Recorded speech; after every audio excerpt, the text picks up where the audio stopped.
Good morning. ठीक है, आज का जो टॉपिक है आप लोगों के लिए वो है स्ट्रक्चर ऑफ एटम। ये क्लास 9th के भी सिलेबस में है, 10th के भी सिलेबस में है, 11th में भी है और 12th में भी इसकी ज़रूरत पड़ती है। ठीक है, तो मैं बेसिकली टारगेट बनाकर चल रहा हूँ अभी 11th के हिसाब से। तो 11th के सिलेबस के अकॉर्डिंग मैं धीरे धीरे इस चैप्टर में आगे बढ़ूँगा। लगभग 10-12 वीडियोज़ इस चैप्टर में बनाए जाएंगे। ठीक है, उसको खूब बढ़िया से पढ़िएगा, एक से एक ट्रिक है। अच्छा, इस चैप्टर में टोटल 2 पार्ट है। एक आपका होता है क्लासिकल केमिस्ट्री। क्लासिकल केमिस्ट्री में आपका क्या आता है, सारी डिस्कवरीज आती हैं। Discovery of electron, discovery of proton, discovery of neutron, तमाम तरह के मॉडल आते हैं। Thomson model, Rutherford model, Niels Bohr model, Sommerfeld model. ठीक है, Planck's quantum theory, de Broglie's dual nature of matter and radiation, Heisenberg uncertainty principle, ऐसी तमाम चीजें आती हैं। स्पेक्ट्रम। ठीक है, तो वो सारा पोर्शन किसका होता है, बोलिए क्लासिकल केमिस्ट्री का। फिर आपका आता है मॉडर्न केमिस्ट्री। मॉडर्न केमिस्ट्री में आपका क्या आता है, पूरा एसपीडीएफ। ठीक है, S orbital, P orbital, D orbital, F orbital में इलेक्ट्रॉन्स कैसे भरे जाते हैं। ठीक है, तो आज मैं शुरू करूंगा स्ट्रक्चर ऑफ एटम। ठीक है, स्टार्टिंग क्लासिकल केमिस्ट्री से करूंगा और धीरे धीरे मॉडर्न केमिस्ट्री की ओर बढ़ूंगा। अच्छा, सबसे पहला एक वर्ड आता है एटम। एटम क्या है, आप लोग को पता होगा। Atom is the smallest particle which takes part in a chemical reaction. अगर कोई आपसे पूछे ब्रह्मांड का सबसे छोटा पार्टिकल क्या है, तो एटम सबसे छोटा पार्टिकल नहीं है भाई। इससे भी छोटे पार्टिकल होते हैं इलेक्ट्रॉन, प्रोटॉन, न्यूट्रॉन। लेकिन अगर एटम की डेफिनेशन देने के लिए कहा जाए तो atoms are the smallest component, smallest particle which takes part in a chemical reaction. जब भी कोई केमिकल रिएक्शन होता है तो वहां पर एटम ही पार्टिसिपेट करते हैं भाई। अगर आपने लिखा H2 + O2 गिव्स H2O, तो H2 किससे बना है, एटम से। O2 किससे बना है, एटम से। और दोनों आपस में कंबाइन होकर क्या बना रहे हैं, H2O, वाटर बना रहे हैं। अच्छा, अब एक चीज, कितने तरह के एलिमेंट आज तक डिस्कवर हुए हैं। नॉर्मली 118 तरह के एलिमेंट डिस्कवर हुए हैं। और हर एलिमेंट किससे बना होता है, बोलिए छोटे छोटे पार्टिकल से। और उन्हीं छोटे छोटे पार्टिकल को क्या बोलते हैं, एटम। चैप्टर का नाम है स्ट्रक्चर ऑफ एटम। हमको एटम के स्ट्रक्चर के बारे में पढ़ना है। तो दिमाग में बात आती है कि सर एटम का स्ट्रक्चर के बारे में हमको पढ़ना है, तो एटम का स्ट्रक्चर जो है तो हम तो जानते हैं स्फेरिकल होता है। अरे भाई, बाहर से एटम को देखोगे तो स्फेरिकल होगा, पर एटम के अंदर झांकोगे तो बहुत कुछ दिखाई देगा। तो इस चैप्टर में हम लोग को एटम के इंटरनल स्ट्रक्चर के बारे में पढ़ना है। एक एटम के अंदर अगर हम झांकें तो उसके अंदर हमको क्या क्या दिखाई देगा, कैसे कैसे दिखाई देगा, किस ऑर्डर में दिखाई देगा, इसी के बारे में इस चैप्टर के अंदर हमको पढ़ना। अच्छा, आपको पता होना चाहिए एटम के अंदर आज की डेट में टिल डेट, ठीक है, टिल टुडे लगभग 37 types of subatomic particles are already discovered. 37 तरह के सब एटॉमिक पार्टिकल एक एटम के अंदर ऑलरेडी डिस्कवर हो चुके हैं। 37 तरह। लेकिन उसमें 3 मेजर पार्टिकल होते हैं जो बहुत मेन रोल प्ले करते हैं, और उन्हीं तीनों को हम क्या बोलते हैं, बोलिए इलेक्ट्रॉन, प्रोटॉन और न्यूट्रॉन। याद रखिएगा, सब एटॉमिक पार्टिकल कितने तरह के डिस्कवर हो चुके हैं, 37 टाइप्स। कितने टाइप के, बोलिए 37। मैं कुछ नाम लूंगा, 3 नाम तो आप देख ही रहे हैं, इलेक्ट्रॉन, प्रोटॉन और न्यूट्रॉन। उसके अलावा और भी नाम होते हैं, positron, neutrino, anti positron, anti neutrino, ऐसे बहुत से पार्टिकल होते हैं। टोटल 37 तरह के पार्टिकल एक एटम के अंदर पाए जाते हैं। ठीक है, अच्छा आगे। अच्छा, कोई जरूरी नहीं है कि एक एटम के अंदर 37 होंगे, मतलब 118 तरह के एलिमेंट है, 118 तरह के एटम है और उसमें 37 तरह के पार्टिकल डिस्कवर हुए हैं। तो जब क्लासिकल केमिस्ट्री में आप आगे बढ़ेंगे, सबसे पहला टॉपिक आता है डिस्कवरी ऑफ इलेक्ट्रॉन। ठीक है, मैं अभी डिस्कवरीज में डिटेल में नहीं जा रहा हूँ क्योंकि ये क्लास 9th में पढ़ाया गया है, मैंने पहले ही बोला था। ठीक है, मैं अभी 11th को पॉइंट ऑफ व्यू बनाकर चल रहा हूँ। तो क्लास 9th में ऑलरेडी डिस्कवरी ऑफ इलेक्ट्रॉन आप पढ़े होंगे। आपने पढ़ा होगा विलियम क्रूक्स ने कैथोड रे की डिस्कवरी की। कैथोड रे जो है कैथोड से निकलता था, जिसके ऊपर कौन सा चार्ज था, निगेटिव चार्ज था। और वो negative charge, negatively charge radiations किससे बने हुए थे, छोटे छोटे पार्टिकल से बने हुए थे। And those particles are named क्या, इलेक्ट्रॉन। और ये इलेक्ट्रॉन नाम किसने दिया था, जे थॉमसन ने दिया था 1896 से 97 के बीच में। ठीक है, ये नाम दिया गया था किसका, इलेक्ट्रॉन का। ये कैथोड रे से ही निकले हैं। तो डिस्कवरी में नहीं जा रहा हूं, आपको इसका मास याद रखना है। 9.11 × 10⁻31 किलोग्राम, ग्राम में बदलोगे 28 हो जाएगा। आपको इसका चार्ज याद रखना है, -1.6 × 10⁻19 coulomb. C is the symbol of coulomb. Discoverer किसने डिस्कवर किया, जे थॉमसन ने 1896 से 1897 में। ईयर में थोड़ा बहुत कंफ्यूजन होता है आगे पीछे, उसमें कोई दिक्कत नहीं है, आगे बढ़ते हैं। उसके बाद एक साइंटिस्ट आया था गोल्डस्टीन। गोल्डस्टीन ने पॉजिटिव रेडिएशंस की खोज की थी, जिनका नाम था एनोड रेज। उन्हीं को बोलते थे कैनाल रेज। ठीक है, उन्हीं को बोलते थे गोल्डस्टीन रेज। और वो जो रेडिएशंस थी वो भी छोटे छोटे सब एटॉमिक पार्टिकल्स से मिलकर बनी हुई थी, और उन्हीं पार्टिकल्स को नाम दिया गया 1920 में नाम दिया गया था प्रोटॉन। ये नाम दिया गया, ईयर लिखा 1896, यहाँ लिखा ना 1888 से ही पॉजिटिव रेडिएशंस की खोज गोल्डस्टीन ने करना शुरू कर दी थी। कई लोग रदरफोर्ड की जगह गोल्डस्टीन में लिखते हैं। तो ये अलग अलग मान्यता है किताबों। पहले के जमाने में टेक्नोलॉजी इतनी डेवलप नहीं थी, आईटी सेक्टर इतना स्ट्रांग नहीं था, इंटरनेट मोबाइल टीवी नहीं था, तो लोगों को पता नहीं चल पाता था एग्जैक्टली कि इसको डिस्कवरी किसने की है। भाई कोई मान लीजिए वर्ल्ड के किसी कोने में खोज रहा है, कोई दूसरा आदमी वर्ल्ड के किसी और कोने में उसी चीज को खोज रहा है, तो दोनों जगह से नाम चलेगा ना, दो अलग अलग नाम आ जाएंगे, तो नाम में आप कंफ्यूजन मत करिएगा, ठीक है। ये प्रोटॉन का मास है किलोग्राम में, ग्राम में भी आप कन्वर्ट कर लेंगे 1000 से मल्टीप्लाई करके। ये प्रोटॉन का चार्ज है जो इलेक्ट्रॉन के बराबर है लेकिन पॉजिटिव है, ये निगेटिव है और ये पॉजिटिव है, ये हो गया। न्यूट्रॉन 1932 में जेम्स चैडविक ने जो है एक्सपेरिमेंट परफॉर्म किया था बेरिलियम की सीट पर, अल्फा स्कैटरिंग एक्सपेरिमेंट, और एक थर्ड टाइप का न्यूट्रल पार्टिकल खोजा था जिसका मास लगभग प्रोटॉन के मास के देखिए बराबर है, 1.6724 है, ये 49, ठीक है। लेकिन चार्ज न्यूट्रल होता है, वो जीरो, उसके ऊपर चार्ज क्या होता है, जीरो। तो तीन मेन पार्टिकल जिनका नाम बार बार लिया जाएगा, तो ये पूरा डेटा आप नोट कर लेंगे। अच्छा, प्रोटॉन और इलेक्ट्रॉन का क्या बराबर है, चार्ज। देखिए 1 proton is equal to 1 electron by charge. P symbol है प्रोटॉन का, ई पर माइनस लगा दिए, इलेक्ट्रॉन का सिंबल है, ठीक है, बाई चार्ज, क्यों, साइन अलग अलग होता है। एक प्रोटॉन एक न्यूट्रॉन के बराबर है क्या, बाई मास, लगभग दोनों का मास क्या है, बराबर है। अच्छा, तो इलेक्ट्रॉन का मास और प्रोटॉन के मास में कौन कम है, इलेक्ट्रॉन का। देखो -31 है, ये -27 है, तो ये कम है।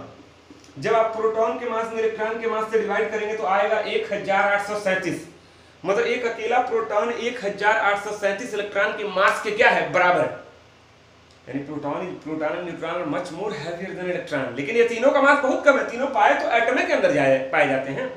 कभी आपने झरोखे से, रोशनदान से सनलाइट आते हुए देखी होगी, सनलाइट में आप देखते होंगे डस्ट पार्टिकल उड़ते रहते हैं, चमकते रहते हैं, उसमें से एक डस्ट पार्टिकल को पकड़िए, उसके 60 बराबर टुकड़े करिए, जो एक टुकड़ा होता है that is almost equal to 1 atom. एक एटम इतना छोटा होता है और उस एटम के अंदर ये पार्टिकल्स पाए जाते हैं। मास तो बहुत कम है, सारे के सारे मास बहुत कम है, लेकिन मैं एक कंपैरिजन कर रहा हूं कि प्रोटॉन जो है इलेक्ट्रॉन से 1837 गुना ज्यादा क्या है, भारी। तो ये पूरा डेटा आपको नोट रखना है, ठीक है। अब धीरे धीरे आगे बढ़ेंगे इस चैप्टर में। शुरू में बहुत नॉर्मल सी चीजें हैं, नॉर्मल डिस्कवरीज हैं, आगे चल के इस चैप्टर में बहुत मजा आएगा। मेरे एक फेवरेट चैप्टर में से एक है, लेकिन मॉडर्न केमिस्ट्री अभी क्लासिकल चल रही है, अभी क्लासिकल को आप धीरे धीरे आप इसको नोट करते रहेंगे, नोट कर लीजिए इसको, ठीक है। आगे बढ़ते हैं।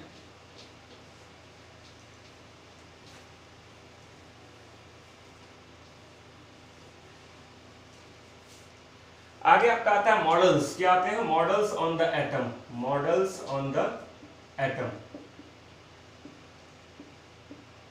इसमें आपका सबसे पहला मॉडल आता है थॉमसन मॉडल। थॉमसन ने इलेक्ट्रॉन की डिस्कवरी की थी। Thomson's model of an atom, model of an atom,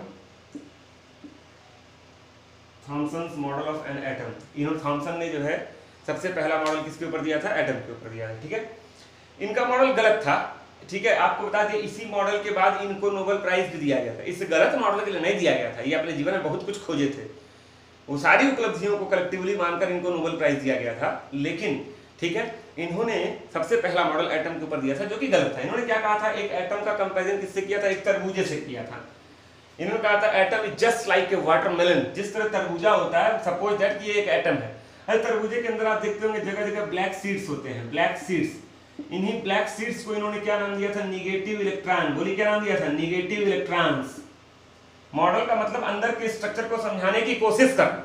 और ये जो रेड, ये क्या होता है, रेड जो हम खाते हैं, लाल वाला हिस्सा जो हम खाते हैं, इसको इन्होंने नाम दिया था क्या, positive sphere. Positive sphere, positive sphere. जब थॉमसन का मॉडल आया था उस समय प्रोटॉन नाम नहीं आया था, तो उन्होंने पॉजिटिव स्फीयर बोला था। क्या बोला था, पॉजिटिव स्फीयर। तो याद रखिएगा कि थॉमसन ने एटम का कंपैरिजन किससे किया था, एक तरबूजे से किया था। जो ब्लैक सीड्स होते हैं उनको नाम दिया था निगेटिव इलेक्ट्रॉन, बाकी बचे हुए रेड पोर्शन को उन्होंने क्या बोला था, पॉजिटिव स्फीयर। इसी को उन्होंने नाम दिया वाटरमेलन मॉडल, इसी को नाम दिया गया थॉमसन मॉडल ऑफ एटम, इसी को नाम दिया गया resin pudding model of atom, इसी को नाम दिया गया केक मॉडल। जैसे केक होता है, केक पूरा एटम है, केक के अंदर जगह जगह चेरी पड़ी है, वो क्या है, नेगेटिव इलेक्ट्रॉन, और बाकी पूरा क्रीम वाला हिस्सा क्या है, पॉजिटिव प्रोटॉन। लेकिन इनका ये मॉडल पूरा गलत है। आप लोग को पता भी होगा भाई, प्रोटॉन जो है बिखरा हुआ नहीं होता है, प्रोटॉन तो न्यूक्लियस के अंदर सेंटर्ड होता है, लेकिन नेगेटिव इलेक्ट्रॉन रिवॉल्व करता है न्यूक्लियस के चारों। इन्होंने क्या कहा, जगह जगह धसा हुआ है, एम्बेडेड इन द वाटरमेलन। तो ये मॉडल इनका गलत था, लेकिन पहला मॉडल एटम के ऊपर इन्होंने ही दिया था, किसने, जे थॉमसन ने। ठीक है, तो ये याद रखिएगा। इसको मैं बहुत शॉर्टकट में निकल के आगे बढ़ रहा हूँ। अगला जो आपका थोड़ा सा मेन है, ठीक है, अगला जो आपका थोड़ा सा मेन है वो है Rutherford's model of an atom. Rutherford's model of an atom. Rutherford's model of an atom. अच्छा, रदरफोर्ड ने क्या किया था? रदरफोर्ड इन्हीं को कहा जाता है father of modern chemistry.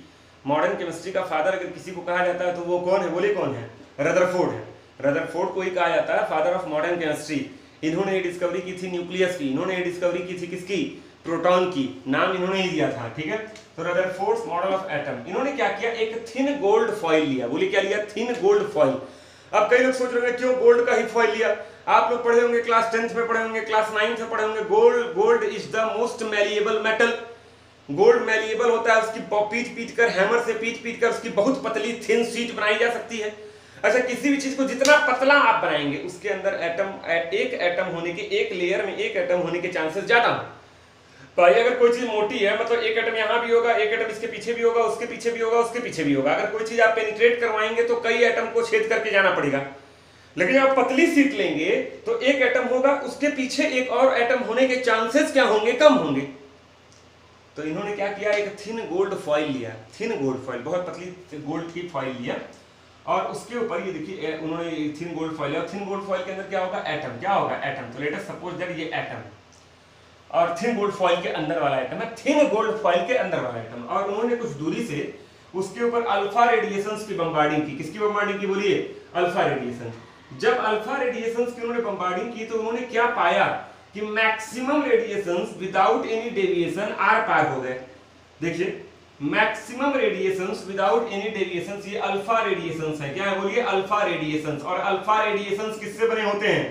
Alpha particles से बने होते हैं। अभी मैं आपको ये भी बताऊंगा अल्फा पार्टिकल्स होते क्या हैं। तो maximum alpha radiations without any deviation आर पार हो गए। थिन गोल्ड फॉइल को छेद नहीं किए, मतलब उसके आर पार हो गए रेडिएशन के फॉर्म में। और कुछ रेडिएशंस हल्का एंगल बना के, देखिए एंगल बना के डेविएट हो गए।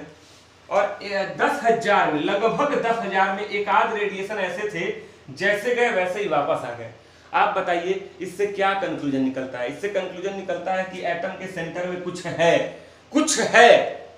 जब ये और बाकी एटम का बाकी हिस्सा क्या है, खोखला है, खाली है। जब रेडिएशन खाली वाले खोखले हिस्से से पार कर रहे हैं तो आर पार हो जा रही हैं। जब रेडिएशंस एटम के सेंटर वाले उस हैवी पोर्शन से टकरा रही हैं तो डेविएट हो जा रही हैं।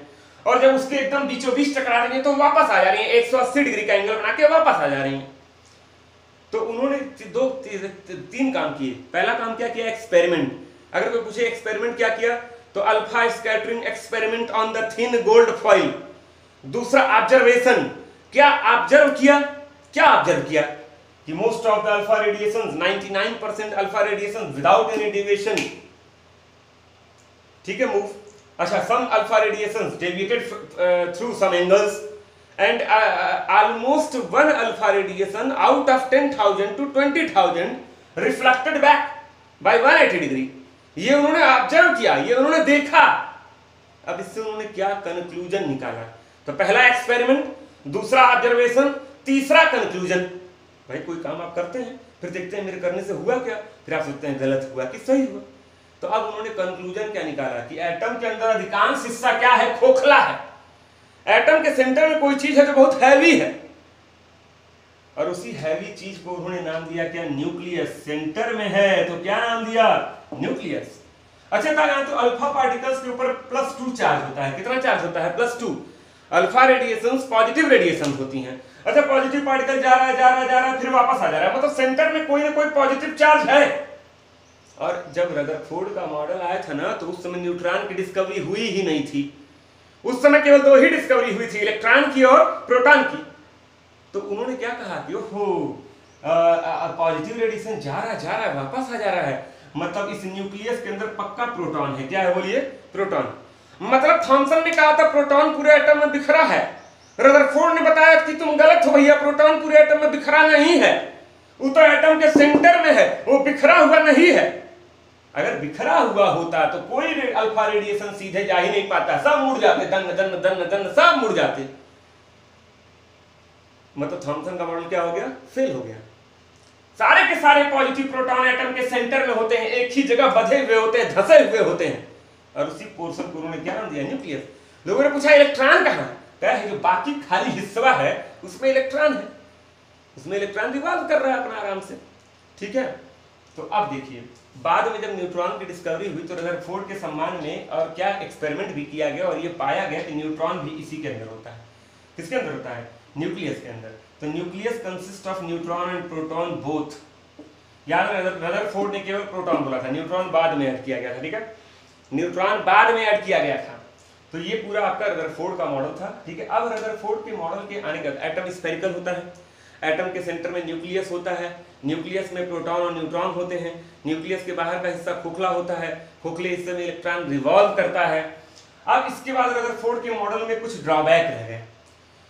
इन्होंने क्या कहा? इलेक्ट्रॉन रिवॉल्व करता है, जिसको बाद में चलकर नील्स बोर ने नाम दिया ऑर्बिट या नाम दिया सेल। ऑर्बिट या सेल में स्टेशनरी पाथ में इलेक्ट्रॉन रिवॉल्व करता है। रदरफोर्ड से लोगों ने पूछा भैया आपने कहा इलेक्ट्रॉन रिवॉल्व करता है, इलेक्ट्रॉन रिवॉल्व करेगा, इलेक्ट्रॉन पे नेगेटिव चार्ज है, प्रोटॉन पे पॉजिटिव चार्ज है, पॉजिटिव नेगेटिव में अट्रैक्शन की वजह से इलेक्ट्रॉन को न्यूक्लियस में गिर जाना चाहिए। अच्छा, अगर आपसे कोई पूछे एटम का एग्जिस्टेंस किसकी वजह से है, तो आपको मैं बता दूं एटम का एग्जिस्टेंस इलेक्ट्रॉन की वजह से है। अभी इतना बड़ा एटम इलेक्ट्रॉन की वजह से है, न्यूक्लियस तो बहुत छोटा होता है। अगर सारा इलेक्ट्रॉन न्यूक्लियस में गिर जाएगा तो एटम जो है ऑलरेडी इतना छोटा है, उसके बाद 10 लाख गुना और छोटा हो जाएगा, because nucleus is 10 lakh times lower in size than atom. Atom से 10 लाख गुना छोटा होता है न्यूक्लियस। मतलब एटम का एग्जिस्टेंस, एटम की स्टेबिलिटी किसके होने पर डिपेंड करती है? इलेक्ट्रॉन के। तो लोगों ने कहा कि इलेक्ट्रॉन रिवॉल्व करेगा, इलेक्ट्रॉन पे नेगेटिव है, प्रोटॉन पे पॉजिटिव है, पॉजिटिव नेगेटिव में अट्रैक्शन की वजह से इलेक्ट्रॉन को न्यूक्लियस में गिर जाना चाहिए, लेकिन गिरता नहीं है। क्यों? रदरफोर्ड ने क्या कहा? जैसे मान लीजिए मैं 2 चुंबक रख दूं, एक चुंबक रख दूं, मैग्नेट, ये क्या है बोलिए? मैग्नेट। अच्छा, तो मैग्नेट के ऊपर अगर लोहे की बॉल लेकर खूब तेज मारो तो बताओ चिपक जाएगा कि निकल जाएगा? निकल जाएगा। मैंने बोला खूब तेज मारो, लग के निकल जाएगा। मतलब अगर वेलोसिटी ज्यादा हो तो अट्रैक्ट करना पॉसिबल नहीं। रदरफोर्ड ने क्या कहा कि इलेक्ट्रॉन इतना तेज रिवॉल्व करता है कि न्यूक्लियस का positive attraction force, positive force उसको खींच नहीं पाता है। लोगों ने कहा बहुत सही बात आप बताए भाई। चलिए आगे बढ़ते हैं, बताइए अगर जो है इलेक्ट्रॉन रिवॉल्व करेगा तो क्या लूज करेगा? Energy. Conservation of law, conservation of mass and energy आप पढ़े होंगे। इलेक्ट्रॉन जब रिवॉल्व करेगा तो एनर्जी लूज करेगा, एनर्जी लूज करेगा तो उसकी वेलोसिटी कम होगी, फिर रिवॉल्व करेगा एनर्जी और लूज करेगा, एनर्जी और लूज करेगा, वेलोसिटी और कम होगी, फिर रिवॉल्व करेगा एनर्जी और लूज करेगा, एनर्जी और लूज करेगा, वेलोसिटी और कम होगी। एक समय आएगा वेलोसिटी 0 हो जाएगी। जब वेलोसिटी इलेक्ट्रॉन की 0 हो जाएगी तब तो ये खींच लेगा। रदरफोर्ड इस चीज को एक्सप्लेन नहीं कर पाए, रदरफोर्ड इस चीज को एक्सप्लेन नहीं कर पाए और यही इनके मॉडल का सबसे बड़ा क्या था? ड्रॉबैक था। तो अगर कोई पूछे रदरफोर्ड के मॉडल का सबसे बड़ा ड्रॉबैक क्या है, तो Rutherford is unable to explain the stability of the atom. Rutherford is unable to explain the stability of the atom. ये रदरफोर्ड के मॉडल का क्या है? ड्रॉबैक। तो ये रदरफोर्ड के मॉडल को आप नोट करेंगे। पहला हेडिंग डालेंगे एक्सपेरिमेंट, दूसरा हेडिंग डालेंगे ऑब्जर्वेशन, तीसरा हेडिंग डालेंगे कंक्लूजन, चौथा हेडिंग डालेंगे drawback. Experiment on the thin gold foil, alpha scattering. Observation maximum आर पार हो गए, कुछ डेविएट हो गए, एक आध दो ठो वापस आ गए। कंक्लूजन, एटम के अंदर का अधिकांश हिस्सा खोखला है, सेंटर में न्यूक्लियस है, न्यूक्लियस में पॉजिटिव चार्ज है क्योंकि ये अल्फा रेडिएशन पॉजिटिव थे और पॉजिटिव में रिपल्सन होता है। Drawback, unable to explain the stability of the atom. तो ये पूरा डायग्राम बनाकर आप इसको लिखेंगे, ठीक है। अच्छा, इस ड्रॉबैक को दूर करने के लिए कि why electron can not exist in the nucleus, why electron revolves around the nucleus, इसको एक्सप्लेन करने के लिए आगे बहुत लोग आए, बहुत कोशिश किए, ठीक है। इसके बाद आया नील्स बोर आया, नील्स बोर भी बहुत कोशिश की बेचारे, बहुत सक्सेस नहीं रहे। फिर हाइजेनबर्ग आया, हाइजेनबर्ग कुछ हद तक सक्सेसफुल रहे। अच्छा, एक ड्रॉबैक तो इनका पता चल गया आपको, एक जो लोग उस समय नहीं निकाल पाए थे इनका ड्रॉबैक मैं आपसे पूछ रहा हूँ, इस क्वेश्चन का आंसर मुझे आप दीजिएगा। अगले वीडियो में आपको नील्स बोर पढ़ाऊंगा और नील्स बोर पढ़ा के इस क्वेश्चन का आंसर दूंगा जो मैं अभी आपसे पूछने जा रहा हूँ। ये तो न्यूक्लियस में प्रोटॉन पॉजिटिव और न्यूट्रॉन न्यूट्रल है। अच्छा, सारे पॉजिटिव प्रोटॉन न्यूक्लियस के अंदर बंधे हैं, धसे हुए हैं। ये तो प्रोटॉन और प्रोटॉन में क्या होगा, पॉजिटिव पॉजिटिव पॉजिटिव में क्या होगा, रिपल्सन। रिपल्सन की वजह से न्यूक्लियस को फट जाना चाहिए, ब्लास्ट कर जाना चाहिए, लेकिन ऐसा होता नहीं है। इसका आंसर बताइए आप लोग, ठीक है। इसका आंसर मैं अगली वीडियो में दूंगा और वहीं पर नील्स बोर का मॉडल समझाऊंगा। फिर उसके अगले वीडियो में चलेंगे तो आपको थोड़ा सा समझाएंगे प्लैंक्स क्वांटम थ्योरी, फिर डी ब्रॉगली, फिर हाइजेनबर्ग, फिर फोटो इलेक्ट्रिक इफेक्ट, फिर स्पेक्ट्रम, फिर मॉडर्न केमिस्ट्री। 12-13 वीडियो बनाऊंगा इस चैप्टर में, छोटा छोटा एक एक टॉपिक का लेके चलिएगा। इसको बकायदा इलेक्ट्रॉन का मास, प्रोटॉन का मास, 4 सब याद कर लीजिएगा और इस चीज़ को खूब बढ़िया से रदरफोर्ड मॉडल तक तैयार करिएगा, थॉमसन मॉडल, रदरफोर्ड।